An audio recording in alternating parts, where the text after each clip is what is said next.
So yung kumusta kayo mga padreng, welcome back to my channel. For today's video, mag-a-actual naman tayo ng test ng ating pulser. Paano nga ba natin ma-test yung ating pulser kung good pa ba yung kanyang kondisyon. Pero sa pagkakataong ito mga boss, gagamit tayo ng digital na tester para i-test natin ng mano-mano lahat po ng stator na yan at isusulat natin dito para meron tayong pinaka-scientific basis. So hindi natin hinuhulaan, nakadepende lang po tayo sa actual po na pagtitest po natin. So tara, simulan na natin. So ang ating digital tester, syempre ang hahanapin uli natin yung ating resistance o yung ohms. Tapat lang natin dito sa 2K. Dito tapat lang natin sa 2K. So ayan. Tapos dito sa ating stator mga boss, sabi ko nga po sa inyo, dalawang klase yan. Isang battery operated, yung walang black na may red. Ayan. Tapos yung isa, yung primary type o yung AC, may black na may red. So itetest natin yan. Kalimitan yung mga pulser nyan, halos hindi naman nagkakalayo ng reading.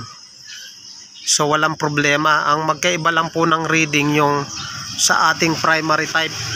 So tinapat ko lang dito sa 2K ohms. So simulan na muna natin dito.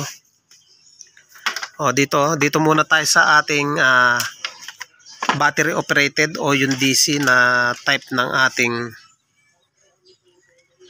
stator. So ayan. So yung kulay pula ng ating tester, lagay lang natin dito sa blue na may white. Ayan. Okay. Tapos yung negative ng ating tester, lagay natin dito sa green. Tapos tingnan natin kung anong reading mga boss. 1.148. So isulat natin dito 0.148. Ayusin muna natin para dito sa unang stator pulser. 0.148. Okay, next itabi na natin to mga boss. Ito yung ating DC type o battery operated. So kuha pa tayo ng battery operated. Ito, hanapin natin yung kulay blue tsaka yung green pulser. So ganito yung pulser. Ayan o. Ito yung tinetest natin mga boss. So same procedure. Yung red ng clip ilagay natin dito sa kulay blue.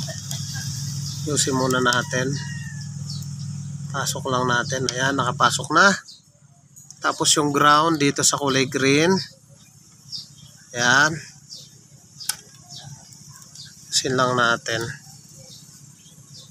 So check natin reading mga boss. 0.149. So sulat natin 0.149. 0.149. Okay? Para po yan sa battery operated o yung DC type. Okay, malinaw po. Sunod naman natin mga boss yung ating primary type. So ito primary type. Yan. So same procedure din mga boss. Ito primary type, yung may black na may red. Hanapin lang din natin yung blue na may white. Ayan. Lagay natin tong kulay red sa blue na may white. So ayan, nalagay ko na. Tapos yung isa, teka lang, nagkabuhol. Sana nasusundan yung mga boss. Ayan, linagay ko lang sa blue na may white. Etong isa yung ground. So silipin natin yung reading 0.148 para sa pangatlong stator. 0.148. 0.148. Ito naman primary. Primary type po siya. Primary type. Okay. So tapos na po tayo dito. Layo na natin. Layo na natin. Dito naman tayo sa isang primary type. Ito, primary type. Hanapin natin yung blue tsaka yung green. So mga boss, ito actual lang po siya. So dito po tayo babase na siguradong magagamit po natin sa pagto-troubleshoot.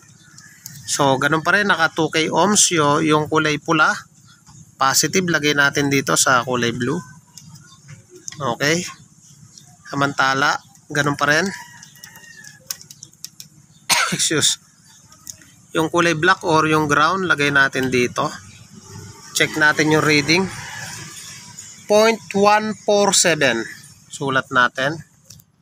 0.147.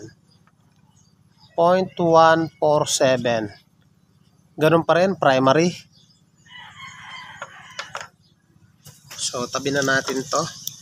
Tulad nga po ng sinabi ko sa inyo mga boss, hindi nagkakalayo yung reading, basta pulser po yung usapan. Mapa DC type, direct current, or primary type AC. So, ito yung Panti MX 125. Ganapin lang natin tong ito, blue na may white. Lagay natin yung red. Yan. Tapos sundutin natin yung kulay green, yung ground ng ating pulser.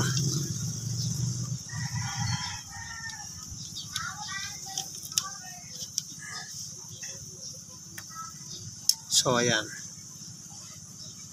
I-check natin yung kanyang reading, ayusin lang natin. Maluwag, ayusin natin.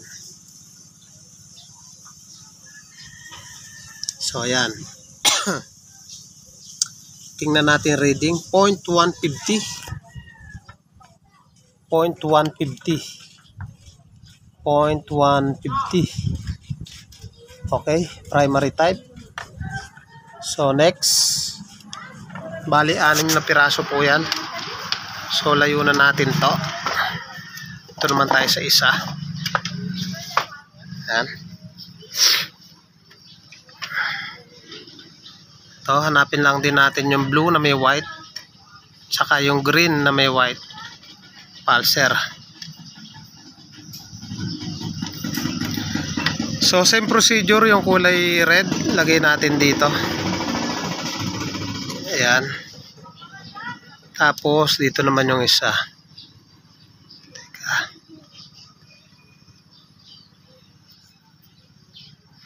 Ayusin natin.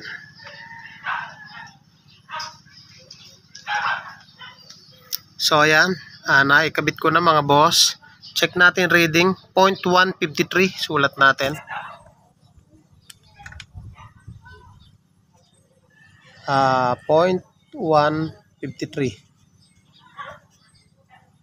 So ayan. So itabi na natin to. So bali sa 6 na stator mga boss, halos hindi sila nagkakalayo. Ayan o. Ang pinakamataas nating reading 0.153. So ang pinakamababang reading mga boss 0.147. Ang pinakamalaking reading 0.153. Ulat natin.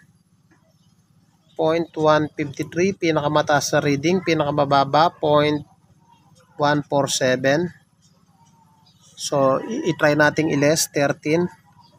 6. Okay? So 6 po yung diferensya mga boss. Okay? So ngayon ang idea ko rito mga boss, 6 po yung difference. Kung i-add natin yung pinakamataas, yung 153 plus 6, 9, 5, 159. So 159 mga boss.